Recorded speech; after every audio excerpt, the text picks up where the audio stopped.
Fue una tragedia en una escala extraordinaria. Un terremoto tan potente que movió el eje de la Tierra. Decenas de miles de muertos. Japón entero se movió 3 metros en el mar. Partes de la costa se hundieron más de 1 metro.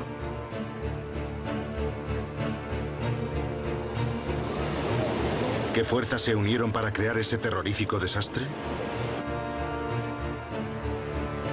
Un equipo de científicos está investigando. Nunca antes habíamos contado con tanta abundancia de datos. En este terremoto no hay misterio, sabemos qué ocurrió exactamente. La costa de Japón está en ruinas. Increíblemente, podría haber sido aún peor. Esta es la historia inédita de cómo la ciencia salvó vidas y cómo los científicos están averiguando qué fue lo que ocurrió exactamente. El tsunami de Japón. ¿Cómo ocurrió?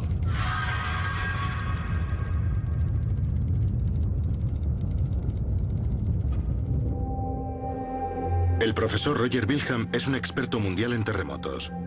Está en Japón para ser testigo de las secuelas. En este momento volamos sobre la costa y gran parte de la costa se ha hundido 1 metro. La amplitud de los daños es realmente increíble. El tsunami se lo llevó todo a su paso, coches, casas, naves industriales, y los fue arrastrando tierra adentro. Una de las cosas que me gustaría ver es hasta dónde llegó, qué tipo de escombros fueron quedando al paso de esas olas gigantes. Wilhelm es el primer geólogo que lleva a cabo un reconocimiento aéreo de los daños.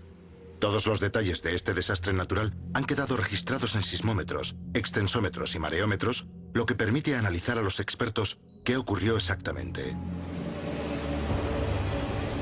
Pero esto ha sido, sobre todo, una tragedia humana de una escala inimaginable. Yo quería saber desesperadamente. Por eso he venido hasta aquí. Ha destrozado gran parte de las infraestructuras de Japón, puesto de rodillas a una de las naciones más desarrolladas del mundo.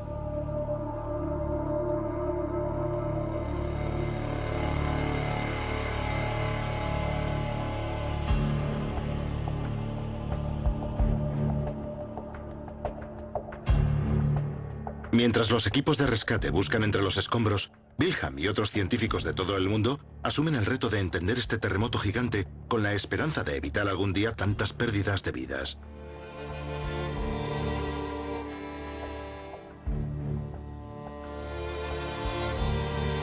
El origen del desastre está situado a 100 kilómetros de la costa.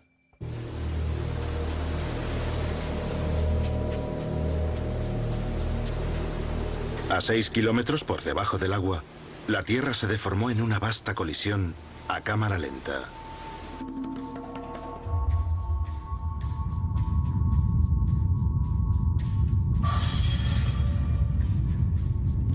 La corteza terrestre está formada por varias losas rocosas del tamaño de continentes, las placas tectónicas. Japón está situado sobre una de las líneas divisorias entre esas placas. La placa del Pacífico se desplaza 8 centímetros al año, la misma velocidad a la que crecen las uñas. La placa del Pacífico se mete por debajo, enganchando y arrastrando parte del terreno en su recorrido. La placa en la que se asienta Japón se comprime y se comba bajo la presión. Una tensión inmensa se ha ido acumulando a lo largo de décadas y de siglos. La energía que provocó este terremoto lleva 200 años acumulándose. Está causada por el movimiento de la placa del Pacífico hacia la placa de Eurasia. Piensen en una goma elástica gigante que llevara 200 años tensándose. El 11 de marzo de 2011, a las 2:46 de la tarde, hora japonesa, la tensión llegó a un punto de ruptura. La cantidad de energía liberada en un terremoto de este tamaño es enorme y hay que medirla en unidades muy grandes. Si la comparamos con la bomba atómica que destruyó Hiroshima, este terremoto fue probablemente como 2 millones de veces aquello. Una cantidad de energía impresionante. Eso irradió ondas de choque. Las más veloces, conocidas como las ondas P, viajaron a 6 kilómetros por segundo. El sistema de detección de Japón las captó al instante. En cuestión de segundos, antes de que nadie se diera cuenta de lo que ocurría, se iluminaron las advertencias automáticas de todo el país. Un anuncio generado por ordenador interrumpió una emisión del Parlamento japonés. Cuando el sistema de advertencia se puso en marcha, la ciudad costera de Sendai, a solo 100 kilómetros de donde terremoto, temblaba ya. Las ondas de choque llamadas ondas S, más lentas pero más destructivas, habían llegado ya. Esas ondas viajan a 3 kilómetros por segundo. Hundieron el noroeste de Japón en el caos.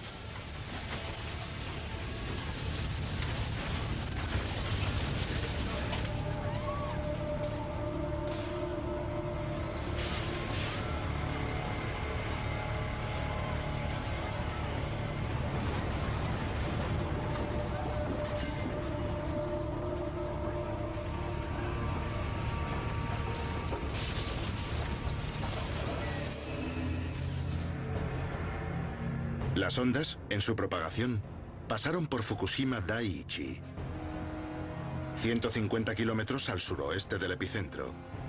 Una central nuclear que alberga 6 reactores y que generaba 4,5 gigavatios de electricidad para la red de la zona.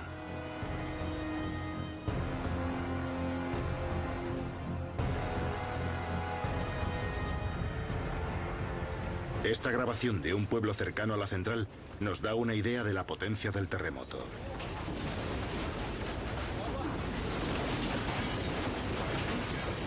El sistema de advertencia de Japón había apagado automáticamente los reactores.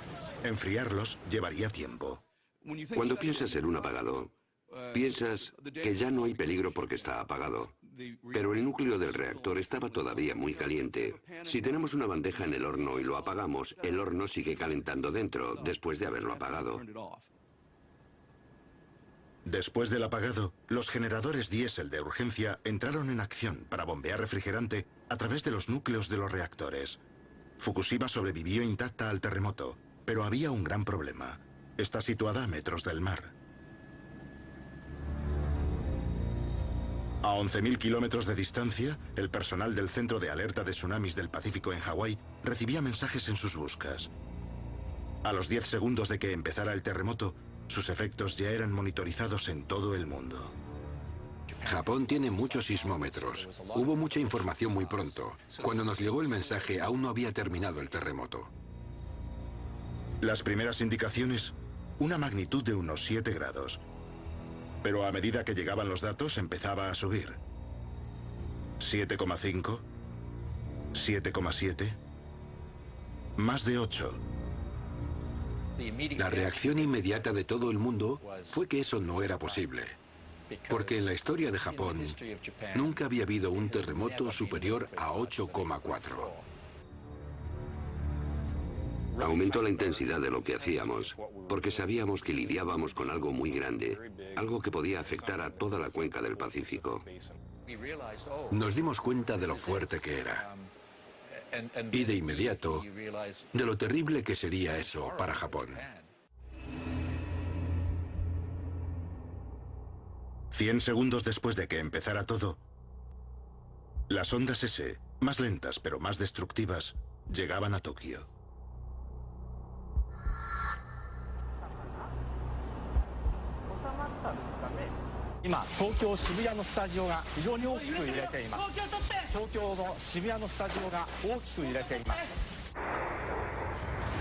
Con 60 segundos de aviso previo, Tokio estaba ya preparada. Pero no para esto.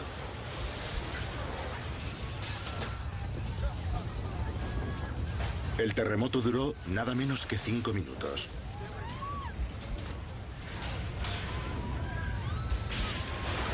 Un geólogo estadounidense estaba aquel día en la ciudad. Esperábamos que terminara a los 10, 15, 20 segundos, algo así. Un minuto como mucho. Hacia el minuto 3 o 4 estábamos atónitos de que aquello siguiera y siguiera y siguiera. Lo distinto de un terremoto grande es que empieza, pero no se detiene. Nos mirábamos unos a otros diciendo, ¿se ha terminado ya? No, continúa.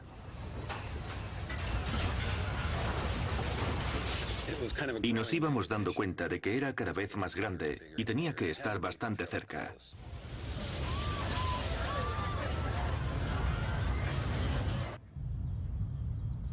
En un parque cercano, un turista estadounidense vio abrirse el suelo a sus pies. Nadie había grabado nunca eso en el momento de ocurrir. La grabación muestra una característica de los terremotos: la licuefacción. Cuando el suelo se comprime, el agua se exprime y sube hacia la superficie. Vale, ahora mismo tenemos un terremoto y esto se está moviendo. ¿Ven cómo se mueven las grietas? Esa grieta no estaba ahí.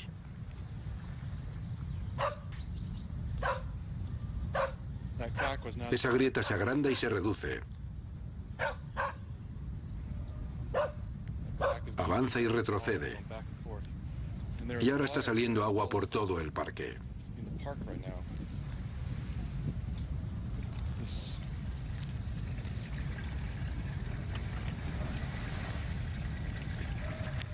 Y aquí hay una grieta enorme y todavía se mueve. Va adelante y atrás, oscilando. Me está poniendo nervioso, porque este suelo podría ceder. No sé. En los días siguientes, los científicos incrementarían la magnitud del terremoto hasta el 9. Los sistemas de aviso funcionaron y la mayoría de los edificios seguían en pie. Pero antes de que terminara el terremoto, todos en Japón sabían que faltaba lo peor. Quedaban solo minutos para que llegara un tsunami. La pregunta ahora era cuántos podrían escapar a tiempo.